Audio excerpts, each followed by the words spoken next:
The Game of the Year awards are coming up in a couple of weeks, and there is a lot of online agitation about this category specifically, seemingly between these two games. And I've seen some interesting comments responding to people saying that Elden Ring doesn't have a narrative, why is it in this category? And these comments have been along the lines of, oh, you don't think Elden Ring has a narrative? Why don't you just stick to your baby games? If you can't understand the complexity of a masterpiece, you probably can't even read a book you don't even know how to read.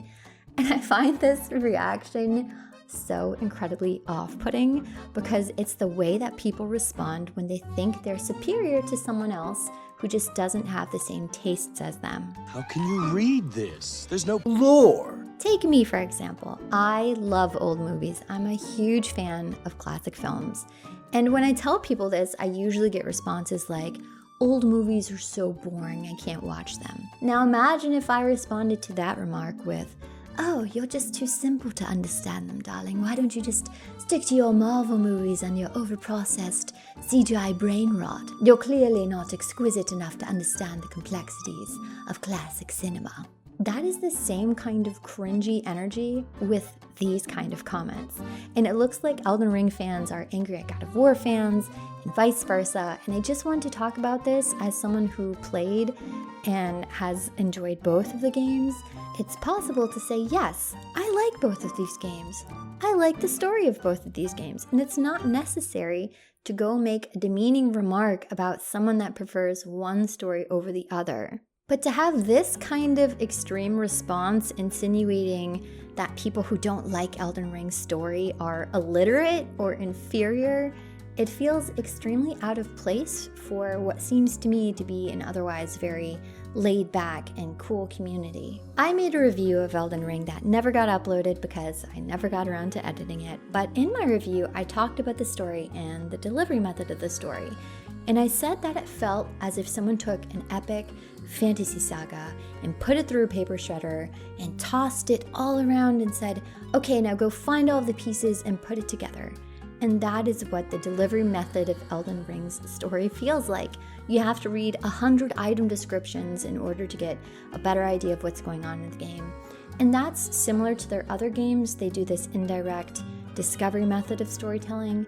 But that's why people enjoy it so much to a fanatical extent. It's like you have a board with red tape and push pins and you're putting everything together and figuring it out, and it's fun, and that is part of the storytelling method that is used in this game. But preferring that style of storytelling doesn't make you superior to someone that prefers a direct, performance-driven delivery of a story, and it certainly doesn't mean that you don't like to read.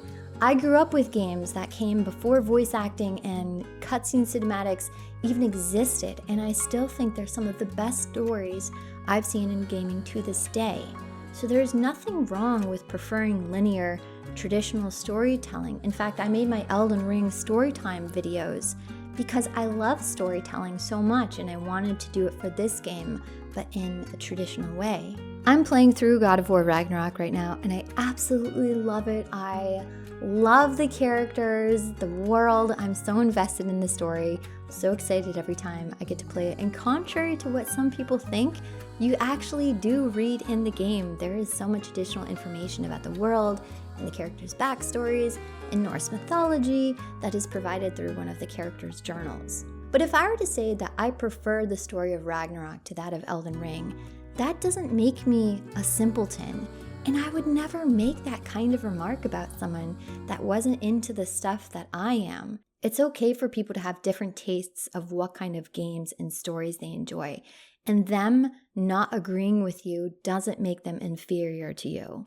I just wanted to share my thoughts on this because I saw too many comments that rubbed me the wrong way.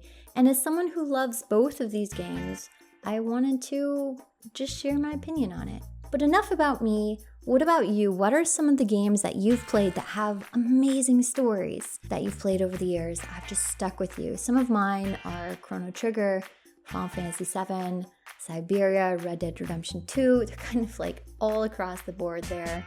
But I really love those stories, and I love the variety in which they were experienced for me. But yeah, go ahead and share your thoughts on this topic below, and I will see you guys next time. Bye.